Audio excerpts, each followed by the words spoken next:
Hi, and welcome to Meet the Candidates 2018, a voter education program brought to you by the Shakopee Chamber and Visitors Bureau. My name is Angie Whitcomb, and today I am joined by Shakopee Mayor candidate Joe Ditto. Joe, thanks for being here with us today. We appreciate it. Why don't we start by having you give the viewers at home, give them a little background on you and your political experience. Great. Thanks, Angie. I really appreciate you giving me this opportunity to connect with the voters. My name's Joe Ditto. I'm running for Shakopee Mayor. I've lived in town for 17 years, and my goal is to bring fiscal sanity back to the local government.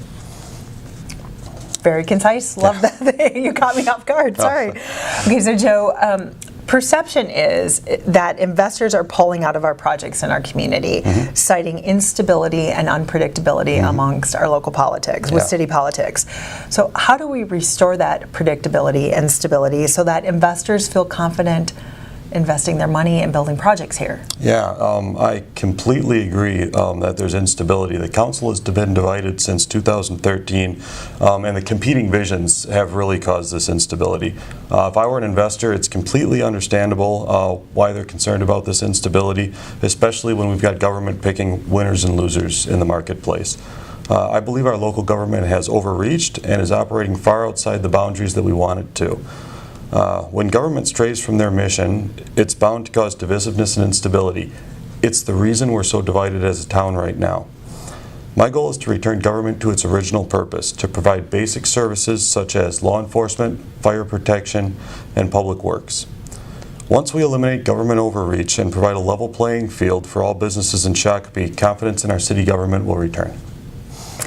So, TIF. It's been the buzzword. Everyone's talking about it. Right. Define it, because I don't think everyone fully understands it. So can you define tax increment financing for our viewers? Absolutely. It's a really complicated thing. So tax increment financing is a public financing method that provides business subsidies for development and redevelopment. Historically, the city has used TIFs to lure job-creating businesses to town. However, more recently they've begun to dabble in the more risky practice of subsidizing high-density housing developments. Tax increment financing can be extremely risky for taxpayers. In fact, California outlawed the practice in 2008 after taking huge financial losses during the last housing crisis. When does TIF work? Yeah, great question. I do think that TIF is a useful tool in some circumstances. It works great for politically connected developers. It allows them to pay for their infrastructure in lieu of paying regular property taxes for the increased value on their property. So as with any government program, there's always going to be winners and losers. While these politically connected developers benefit from the privilege, our neighbors end up picking up the tab for the additional city services that are used by the new development until that TIF is paid off, at which time the city gains that benefit as well. Great.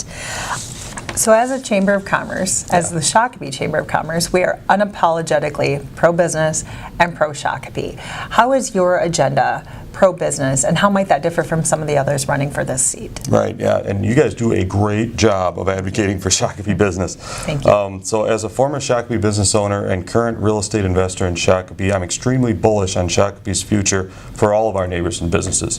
As mayor, I'd make sure there's a level playing field so that the existing business owners are not forced to subsidize new business. I would use my position to advertise all the great things that we love about Shakopee and encourage businesses to invest in our community. Great. So, Joe, if you tune into the council meetings, as a lot of us do, you hear often a comparison to Shakopee to other communities, surrounding communities, or similar communities.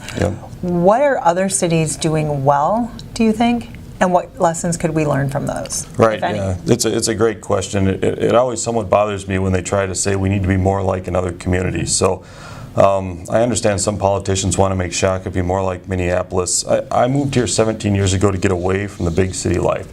There's no city on earth that compares to Shakopee. Shakopee is a wonderfully diverse community with a unique geography.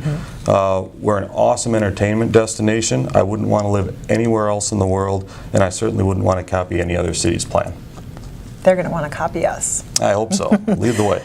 So what has been, this last question to wrap it out is a two-part question, and I'm going to ask you to address the viewers directly. Yep. What has been your greatest learning opportunity to date? And why do you think that will help? Why do you think you're the best candidate for this job? Sure. I've learned a lot in life, mostly the hard way, and so I had to think a lot about this question. So, I learned the golden rule at the age of 5 in Catholic school from Mrs. Peterson, and I've tried to live my life by it ever since. Do unto others as you would have done unto yourself. I believe in an equal playing field for everyone, regardless of race, gender, or religion. I believe honesty is the best policy, and that karma is very real. If you want small government and equal opportunity for everyone, please consider voting Joseph Ditto for mayor. I would be honored to have your support. Thank you very much. Thank you, Joe. Yeah. The views expressed in these interviews are those of the candidates and not those of the Shakopee Chamber Visitors Bureau. We do not endorse any candidate, but seek to provide you, the citizens of Shakopee, with the information you need to make an informed decision on November 6th. The Shakopee Chamber Visitors Bureau extends a sincere thank you to the candidates. We appreciate your time and your service to our community by running for office. You're doing a great service to all of us. So thank you for that. Thank you, Angie.